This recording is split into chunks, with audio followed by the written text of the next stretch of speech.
Assalamualaikum warahmatullahi wabarakatuh.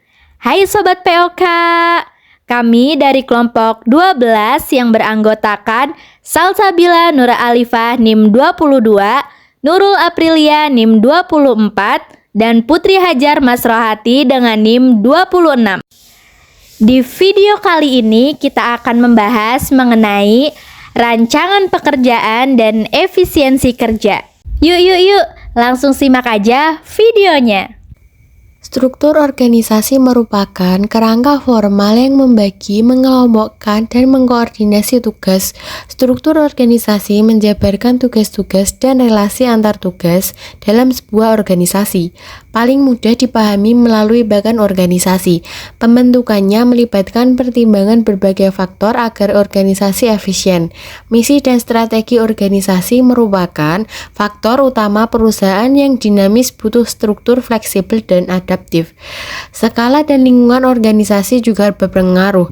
Pengorganisasian bagian vital manajemen harus memperhitungkan lingkungan internal dan eksternal. Perencanaan struktur melibatkan keputusan terkait spesialisasi kerja, departementalisasi, rantai komando, rantai kendali, sentralisasi atau desentralisasi, formalisasi, dan delegasi. Semua terkait hierarki pengambilan keputusan.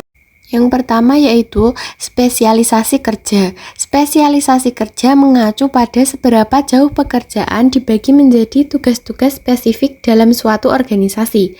Adam Smith mencatat peningkatan produktivitas melalui pembagian kerja, memecah tugas besar menjadi tugas-tugas kecil yang berpeluang dalam terstandar.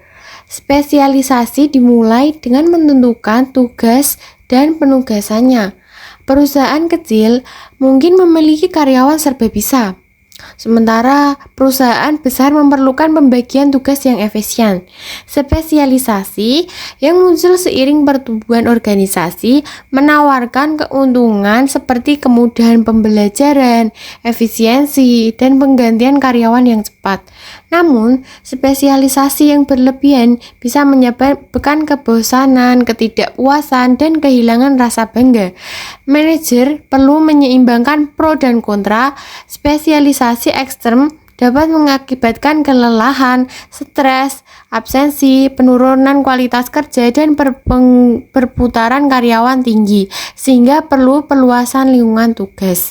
Sebaliknya, beragamnya tugas, keterlibatannya dalam menyelesaikan pekerjaan, dan partisipasi dalam tim dengan keterampilan yang terus berkembang meningkatkan kinerja dan kepuasan karyawan.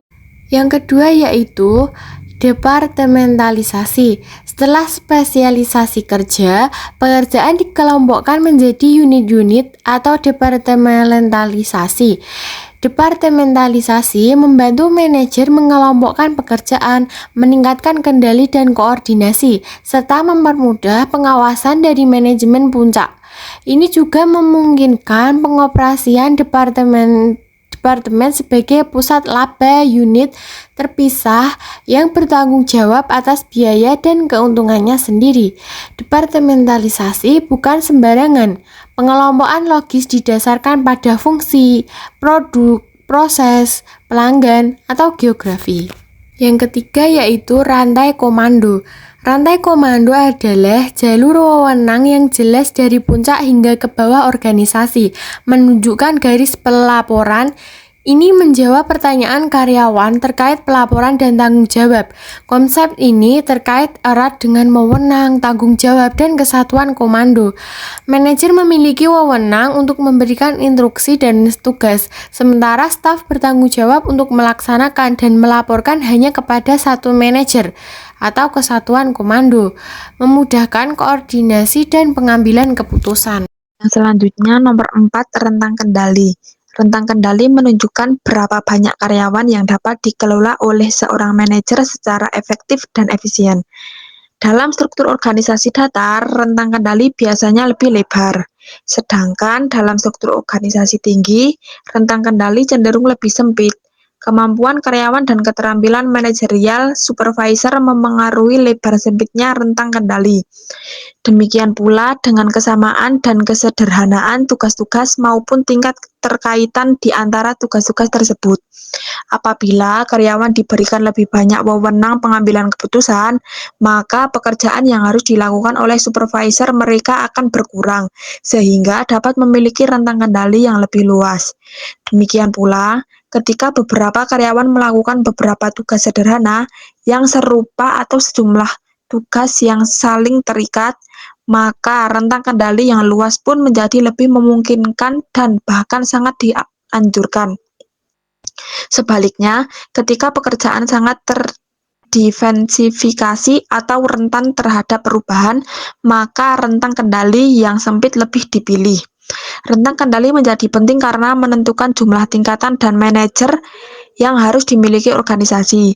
Dari segi biaya, rentang kendali yang semakin luas akan lebih efisien karena dapat menghemat pengeluaran gaji yang harus dibayar untuk para manajer. Namun, pada titik tertentu, rentang kendali yang semakin luas ini dapat mengurangi efektivitas di mana kinerja karyawan akan menjadi semakin menurun sebagai akibat kekurangan waktu bagi manajer untuk memberikan kepemimpinan yang diperlukan. Yang kelima yaitu sentralisasi dan desentralisasi. Sentralisasi adalah suatu sistem dalam organisasi di mana wewenang dan pengambilan keputusan terkonsentrasi pada pimpinan pusat atau manajemen puncak. Dalam struktur yang tersentralisasi, keputusan penting dibuat oleh pihak atas sementara unit-unit di bawah hanya melaksanakan instruksi yang telah ditentukan. Hal ini memungkinkan organisasi untuk menjaga keseragaman kebijakan dan pengawasan yang terhadap semua aktivitas. Model ini cocok diterapkan pada organisasi kecil atau perusahaan yang beroperasi dalam lingkungan yang stabil dan tidak memerlukan respon cepat terhadap perubahan lokal. Namun, kelemahan dari sistem ini adalah proses pengambilan keputusan yang lambat dan kurang fleksibel. Sebaliknya, desentralisasi adalah sistem di mana wewenang pengambilan keputusan disebarkan ke berbagai tingkat dalam organisasi, termasuk ke unit-unit yang lebih rendah. Hal ini memungkinkan manajer atau pimpinan di cabang atau unit lokal untuk membuat keputusan sesuai dengan kondisi di lapangan. Sistem ini memberikan fleksibilitas dan respon yang lebih cepat terhadap dinamika lingkungan, serta dapat meningkatkan partisipasi dan motivasi karyawan. Desentralisasi biasanya digunakan oleh organisasi besar, khususnya yang memiliki banyak cabang atau beroperasi di berbagai wilayah. Namun, resiko dari sistem ini adalah kurangnya konsistensi dalam penerapan kebijakan antar unit. Yang keenam yaitu formalisasi. Formalisasi merujuk pada sejauh mana pekerjaan prosedur dan peraturan dalam organisasi terdokumentasi dan ditetapkan secara resmi. Dalam organisasi yang memiliki tingkat formalitas tinggi, hampir semua aktivitas diatur oleh prosedur tertulis dan standar operasional yang jelas. Ini membantu memastikan setiap orang mengetahui perannya dan tanggung jawabnya, serta mengurangi kemungkinan terjadinya kesalahan. Organisasi yang bergerak di bidang manufaktur, keuangan, atau sektor dengan resiko tinggi biasanya menerapkan formalisasi tinggi. Namun, kelemahannya adalah dapat membatasi inovasi, kreativitas, dan fleksibilitas karyawan dalam menyelesaikan tugas. Yang terakhir yaitu proses delegasi. Delegasi adalah proses pelimpahan tugas dan wewenang dari atasan kepada bawahan untuk melaksanakan pekerjaan tertentu. Meskipun wewenang telah diberikan tanggung jawab akhir atas pelaksanaan tugas tersebut, tetap berada pada atasan. Delegasi merupakan bagian penting dalam manajemen karena memungkinkan pemimpin untuk fokus pada tugas yang lebih strategis. Sementara pekerjaan operasional dapat dijalankan oleh staf. Proses delegasi yang efektif mencakup penjelasan tugas yang jelas, pemberian otoritas yang memadai, serta pemantauan dan evaluasi hasil kerja. Dengan delegasi, bawahan dapat berkembang dan merasa lebih dihargai.